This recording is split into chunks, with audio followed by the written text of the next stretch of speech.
నమస్కారం అండి. Welcome to యోగ్ స్టాక్. అందరూ బాగున్నారు కదా?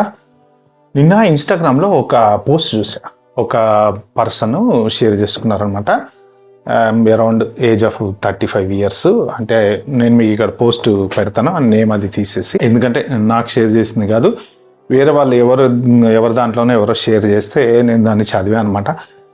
చదివిన తర్వాత నాకు కొంత ఎందుకో అంటే ఎమోషనల్గా టచ్ అయింది ఆ పర్టికులర్ ఫీలింగ్. ఏంటంటే అతను 35 yearsలో స్టూడెంట్గా యూఎస్ వచ్చి 8 సార్లు H1B వీసా కోసం ట్రై చేస్తే 8 సార్లు H1B రాలేదంట. అంటే స్టూడెంట్ F1, తర్వాత 1 year OPT, తర్వాత 2 years STEM OPT, ఆ తర్వాత H1 రాక మళ్ళీ PhD, అలా దగ్గర 11 సంవత్సరాలు కంటిన్యూ చేసుకుంటూ అమెరికాలో ఉంటూ 8 సార్లు H1B కోసం ట్రై చేస్తే 8 సార్లు పికప్ అవ్వలేదంట.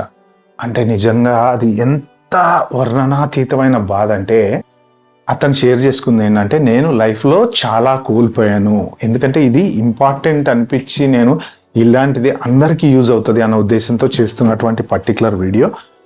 అతను చెప్పింది ఏంటంటే చాలా ఎమోషనల్ టచ్తో చెప్పారు. నేను లైఫ్లో చాలా కోల్పోయాను, ఇప్పుడు ఇంకా చివరికి నేను ఇండియా వెళ్ళిపోవాల్సి వస్తుంది, ఇంకా ఇన్ని సంవత్సరాల తర్వాత ఇప్పుడు ఈ H1 రాలేదు కాబట్టి ఇప్పుడు కరెంట్ సిచ్యువేషన్లో వచ్చేటువంటి చేంజెస్ ఏమైతే ఉన్నాయో నెక్స్ట్ ఇయర్ నుంచి హై వేజ్డ్ శాలరీస్ అని అవని ఇవని, ఇక వాటిల్లో H1 వస్తుందన్న నమ్మకం లేదు. బట్ ఏజ్ పెరిగిపోయింది, మ్యారేజ్ చేసుకోలేదు, so I last so much in the life అన్నట్టు ఆయన పెట్టాడు అనమాట. దేనికోసము అంటే అమెరికా కోసం.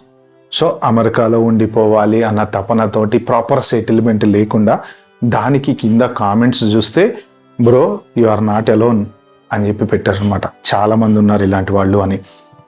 నాకు కూడా రీసెంట్గా ఇన్స్టాలో ఎవరో అప్రోచ్ అయ్యారు. ఇది వాళ్ళు జాబ్ ఉందని చెప్పి పెళ్ళి కుదిరిందట, తర్వాత ఇండియా రమ్మంటే రానంటున్నారంట. సరే ఆ పర్సనల్ స్టోరీ అంతా పక్కన పెడితే కట్ ద స్టోరీ షార్ట్ ఏంటి అంటే, వాళ్ళ పెళ్ళే కట్ అయిపోయింది. ఏది అసలు ఇతనికి జాబ్ ఉందో లేదో తెలీదు, ఇండియా వెళ్ళలేడు, వెళ్తే వెనక్కి వస్తాడో రాడో తెలీదు. ఇండియా వస్తే వచ్చినా పర్లేదు మనం పెళ్లి చేసుకుందాం అని చెప్పి అవతల వాళ్ళు అడిగినా కానీ ఇతను నేను రాను అని చెప్పాడంట. అంటే ఏంటంటే ఇక్కడ ఈ పర్టికులర్ దాంట్లో టైంకి పెళ్లి కాకపోవటం ఒకటి, నెక్స్ట్ అసలు లైఫ్ ఎట్టుపోతుందో ఏమవుతుందో ఎందుకు పోతుందో ఎందుకు అమెరికాలో ఉంటున్నారో ఎవరికి తెలియట్లేదు. మీకు లైఫ్లో అమెరికా ముఖ్యమా లేకపోతే మన లైఫ్ ముఖ్యమా?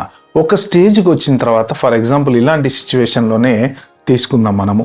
ఒక 5 సంవత్సరాల తర్వాత STEM OPT అయిపోయిన తర్వాత ఎవరికో ఒక 32 yearsకి H1 పిక్ అయింది. ఫర్ ఎగ్జాంపుల్ H1 పిక్ అయింది, జాబ్ వచ్చింది, ఇండియా వెళ్ళలేరు, ఏజ్ బార్ అయిపోయింది అని పెళ్లి కాదు.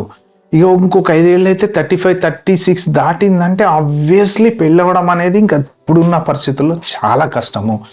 మెయిన్ ఎందుకు కష్టము? అన్సర్టెనిటీ. జాబ్ ఎప్పుడు ఉంటుందో ఎప్పుడు పోతుందో తెలియదు అన్న టెన్షను. పెళ్లి చేసుకుందామంటే జాబ్ ఉండదేమో అన్న భయము, ప్లస్ అవతల పక్క వాళ్ళ అమ్మాయిని ఇవ్వాలంటే అమ్మో వీళ్ళ జాబ్ ఉందా లేదా నిజంగా అని అనుమానించే పరిస్థితి ఇప్పుడుంది.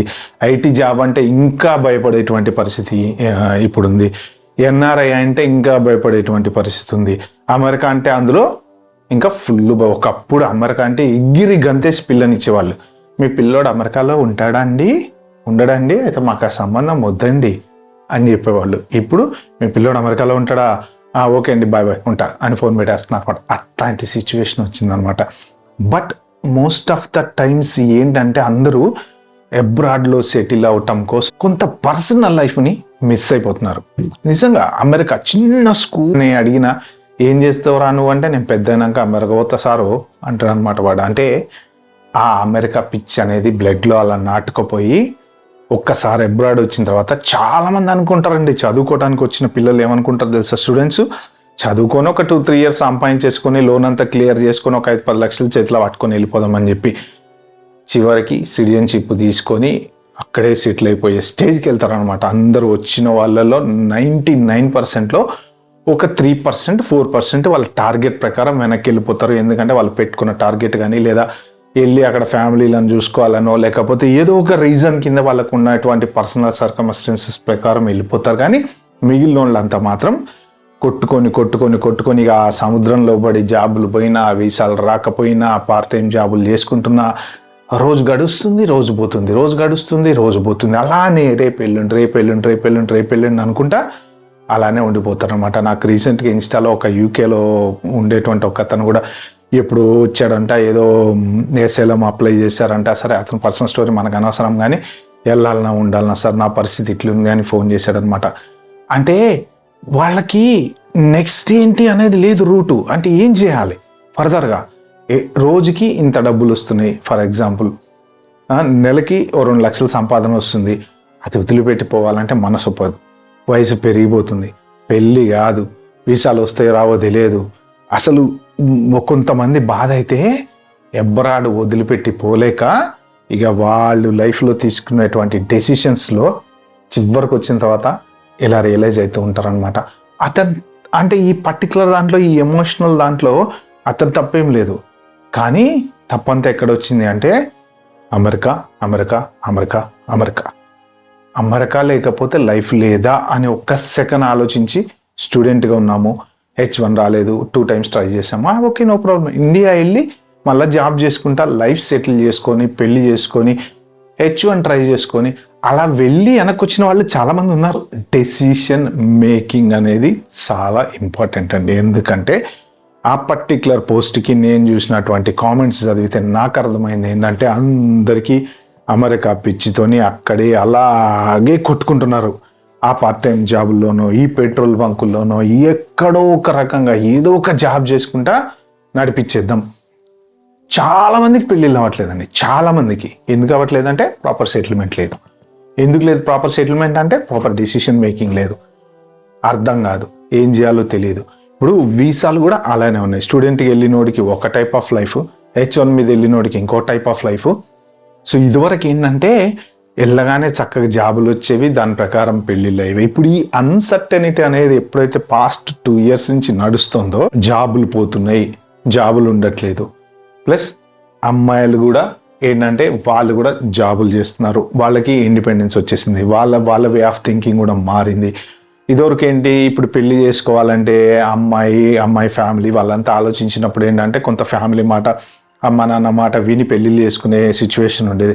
ఇప్పుడు ఏంటంటే అలాగ వినేవాళ్ళు ఉన్నారు, అట్ ద సేమ్ టైం ఇండిపెండెంట్గా నాకు నచ్చాల్సిందే అనేవాళ్ళు కూడా ఉన్నారు. సో దీనివల్ల డెసిషన్ మేకింగ్ అనేది అక్కడ లీడ్ అయిపోతుంది. ఇటు పక్కన చూసుకుంటే నిజంగా వీళ్ళకి అసలు జాబ్ ఉందా లేదా అని అవతల వాళ్ళకి ఎట్లా తెలుస్తుంది? ఇప్పుడు అబ్రాడ్లో ఉండేవాడికి ఎవరికన్నా పిల్లని ఇవ్వాలి అనుకోండి, ఆయన చెప్పింది వీళ్ళు నమ్మాలి తప్ప నిజంగా జాబ్ ఉందా, బ్యాంక్ బ్యాలెన్స్ ఉందా, సొంత ఇల్లు ఉందా, వాళ్ళు వచ్చి చూస్తేనో, లేకపోతే చుట్టాలో ఎవరైనా తెలుసుకుంటేనో, లేకపోతే పే స్లిప్లు పంపించినా కూడా ఈ నిజమైన పే స్లిప్లు కాదో ఎవరికి తెలుసు.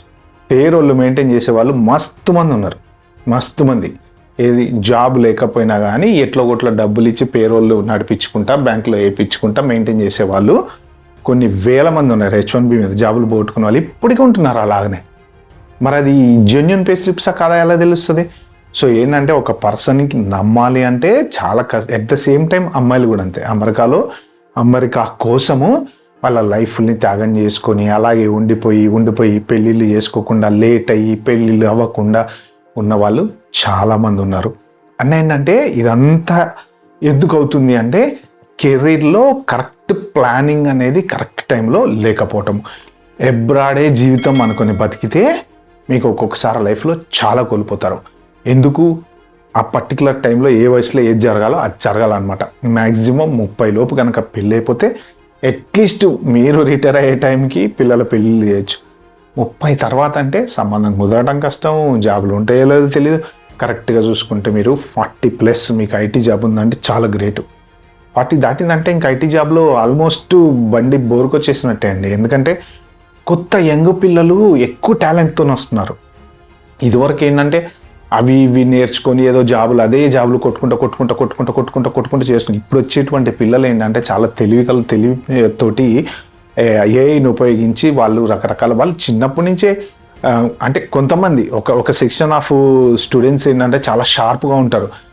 వాళ్ళు ఏఐ వచ్చింది వాళ్ళే అన్ని ఏఐ ఏజెంట్లు తయారు చేసుకోవటము. కొంతమంది ఆ ఏజ్కే ఆంటర్ప్రెన్యూర్స్ అయిపోతున్నారు, బీటెక్ కూడా కాకముందే ఆంటర్ప్రెన్యూర్స్ అయిపోతున్నారు, గేమ్స్ తయారు చేసి అమ్ముతున్నారు. అంటే పిల్లల తెలివితేటలను బట్టి. సో ఏంటంటే ఒకటి గుర్తుపెట్టుకోండి, అబ్రాడ్ అనేది లైఫ్ కాదు. ఏంటంటే ప్రాపర్ లైఫ్ లేకపోతే ఒక 10-15 సంవత్సరాల తర్వాత మీ దగ్గర డబ్బులు ఉంటాయి, మంచి కారు ఉంటుంది, మంచి ఇల్లు ఉంటుంది, బ్యాంకు బ్యాలెన్స్ ఉంటుంది, పర్సనల్ లైఫ్ ఉండదు. సో మీకు పర్సనల్ లైఫ్ అనేది కావాలంటే ప్రాపర్గా కెరీర్ ప్లాన్ చేసుకోండి. అమెరికాలో H1 రాలేదు, సో వాట్, వదిలేసేయండి, వెళ్ళిపోండి, నో ప్రాబ్లం, ఇండియా వెళ్ళిపోండి, మంచి జాబ్ ఎత్తుకోండి, అమ్మ నాన్నతో కూర్చొని చక్కగా ఒక అమ్మాయిని చూసి పెళ్లి చేసుకోండి, మీ స్తోమతకు తగ్గట్టు వాళ్ళ స్తోమతకు తగ్గట్టు ఒక సంబంధం చూసి పెళ్లి చేసుకోండి, మంచిగా సెటిల్ అవ్వండి. మళ్ళీ ఎప్పుడైనా ఫ్యూచర్లో రావాలంటే అమెరికా కాకపోతే ఇంకో దేశం కాకపోతే ఇంకో దేశం వెళ్ళాలనుకున్నప్పుడు వెళ్ళండి. బట్ లేదు, ఎక్కడికి వెళ్ళలేదు, ఇండియాలో జాబ్ ఉంది, అట్లీస్ట్ మీకు ఒక మాట్లాడుకోవడానికి ఒక వైఫ్, పిల్లలు, ఆ ఫ్యామిలీ అట్మాస్ఫియర్ ఉంటుంది, మీ లైఫ్ అంతా డిఫరెంట్గా ఉంటుంది.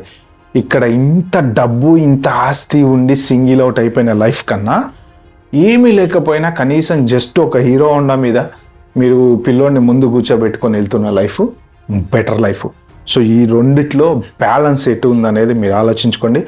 అబ్రాడ్ కోసం మాత్రం మీ లైఫ్లు, మీ జీవితాలు త్యాగాలు చేయకండి. ఎందుకంటే ఇప్పుడు ప్రజెంట్ రాబోతున్నటువంటి కాలం ఆర్టిఫిషియల్ ఇంటెలిజెన్స్తో లింక్ అయి ఉన్నటువంటి కాలం.